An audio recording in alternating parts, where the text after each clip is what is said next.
le bulletin sur Fraternité. Bonjour à tous et bienvenue dans cette session d'information. Au sommaire, quelques mois après sa suspension, le stade général Mathieu Kérékou de Cotonou répondra bientôt aux normes de la Confédération africaine de football. Les travaux de réhabilitation de la pelouse du terrain principal et de construction du terrain d'entraînement de ce stade seront lancés. Les détails sont à suivre dans ce 20h. Pendant ce temps, au Nigeria, plus de 100 personnes sont décédées dans l'explosion d'un camion-citerne. Restez des nôtres pour les précisions. Voilà pour le sommaire, le développement dans un instant.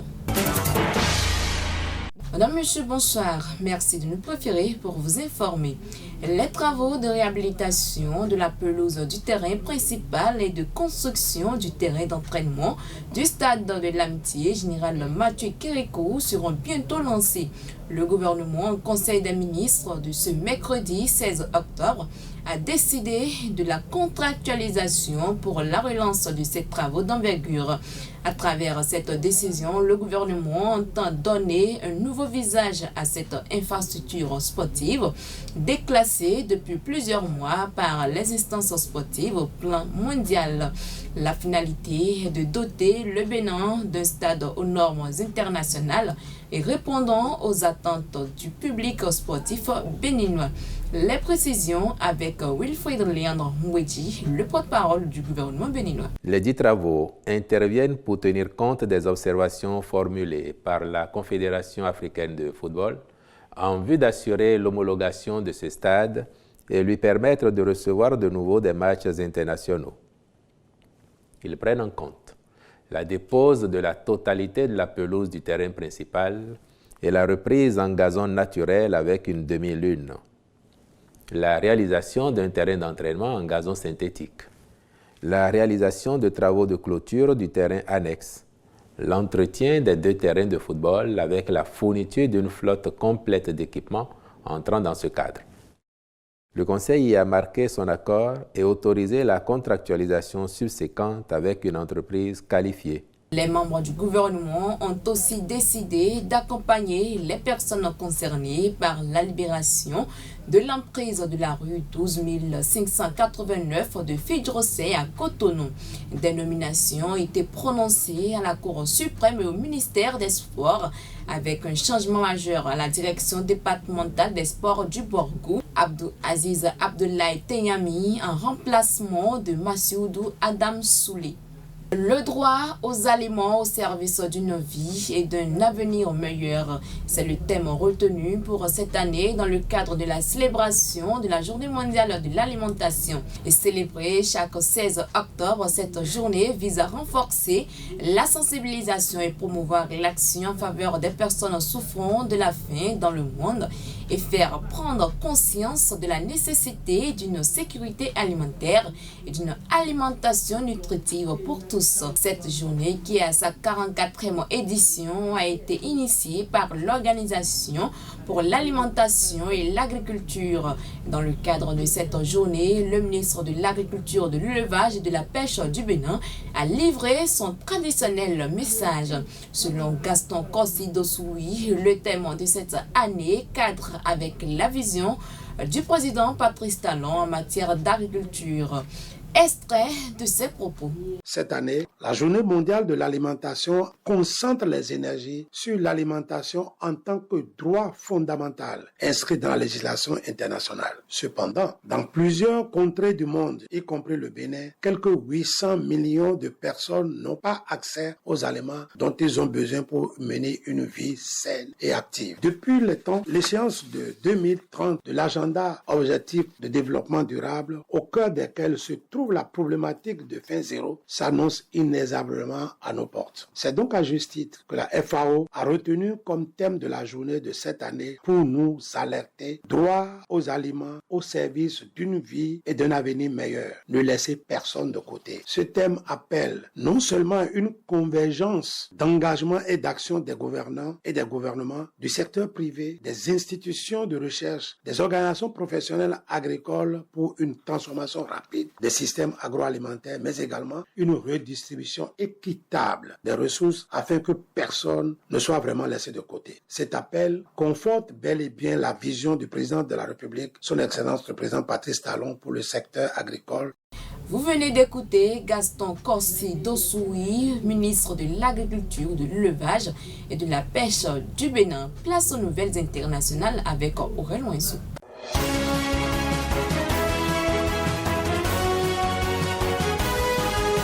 Au Nigeria ce mercredi, les responsables du gouvernement local ont participé à une cérémonie de masse dans le nord du Nigeria pour rendre hommage aux victimes de l'explosion tragique d'un camion-citerne. Cet accident survenu à Maiwa dans l'état de Shigawa a coûté la vie à plus de 140 personnes. Ces derniers étaient venus ramasser le carburant du fait de la flambée du prix de l'essence dans le pays, ce qui a déclenché un incendie énorme et tragique. Les autorités ont également visité les blessés soignés dans un hôpital local. Pendant ce temps, au Congo-Brazzaville, par souci d'économie, le chef de l'État interdit à tous les ministres du pays de voyager à l'étranger. L'information est rendue publique dans une note circulaire signée par le Premier ministre Anatole Kouliné Makosso. Selon cette note, cette décision est valable jusqu'à fin 2024 et fait suite aux instructions données par le président de la République. Outre les ministres, les hauts fonctionnaires et les autres agents de l'État sont concernés par la mesure. Cependant, la décision ne concerne pas les missions impliquant le président de la République. Contacté par Radio France Internationale, une source gouvernementale précise que la mesure vise à réduire le train de vie de l'État qui connaît de grandes tensions de trésorerie. Des pans entiers de l'économie congolaise souffrent depuis un bon moment et sont au rouge, ajoute cette même source.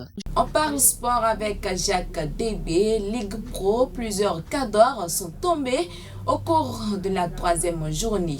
Oui, la troisième journée du championnat béninois a été assez compliquée pour les favoris déjà dans la poule A. On notera que les Buffles du Borgou n'y arrivent toujours pas. Première défaite de la saison pour le club FA de la cité des Kobourou, battu à Kandipa Takouné de la localité, 2-1. Les Buffles qui ne totalisent que 2 petits points après 3 journées de championnat, un seul but marqué au cours de ces 3 journées. Eh bien, les Buffles sont en 16e au classement dans la zone rouge donc de cette Ligue Pro. Autre cadeau, si on peut le dire ainsi, tombé au cours de cette troisième journée, c'est bien sûr Damissa, battu à domicile par Dynamo de Parakou, 1-2. Dans la poule B également, la surprise est venue de Ouida, où Coton a été battu sur ses propres installations, 1-2 par Sobema. Le triple champion du Bénin en titre connaît un début de saison très difficile avec 3 points pris après 3 journées de championnat et surtout une inquiétante place de 12e au classement, une poule B dominée par Sobema. Par noter également la défaite de ASPAC, l'association sportive du port autonome de Cotonou, battue par l'Union sportive de Sémékraké, 1-0. Pour le reste, la JSP a dominé la Jacques 1-0, tandis que Asvo et Dragon fait match nul, 2 buts partout. Et football, vous nous dites que Cristiano Ronaldo est le joueur le mieux payé au monde. Comme chaque année, le magazine économique américain Forbes a établi son classement des joueurs les mieux rémunérés de la planète en 2024, basé sur les estimations des salaires, les bonus et droits d'image et les revenus générés par les contrats de sponsoring et d'autres activités commerciales avant impôts et frais d'agent. Grâce, entre autres, à son juteux bail en Arabie Saoudite, l'attaquant d'Al Nassr Cristiano Ronaldo reste en tête avec un revenu de 663 millions d'euros environ, très loin devant son éternel rival Cristiano Ronaldo, du moins c'est Lionel Messi de l'Inter Miami qui n'a que 124 millions de revenus, un pas un, et Neymar complète le podium avec 101 millions d'euros. 2 Français complètent le top 5, Karim Benzema de Al Ittihad, 96 millions d'euros, et Kylian Mbappé du Paris Saint-Germain, désormais au Real Madrid, 83 millions d'euros. Dans cette liste, on retrouve 2 Africains, Mohamed Salah, l'Égyptien de Liverpool, a un revenu de 49 millions d'euros, et Sadio Mané, 9e au classement, avec 48 millions d'euros par an. Merci Jacques Dewey, merci à tous et à toutes de nous avoir suivis. L'information continue sur notre site digital fraternitéfm.bj. Bonsoir chez vous. C'était le bulletin sur Fraternité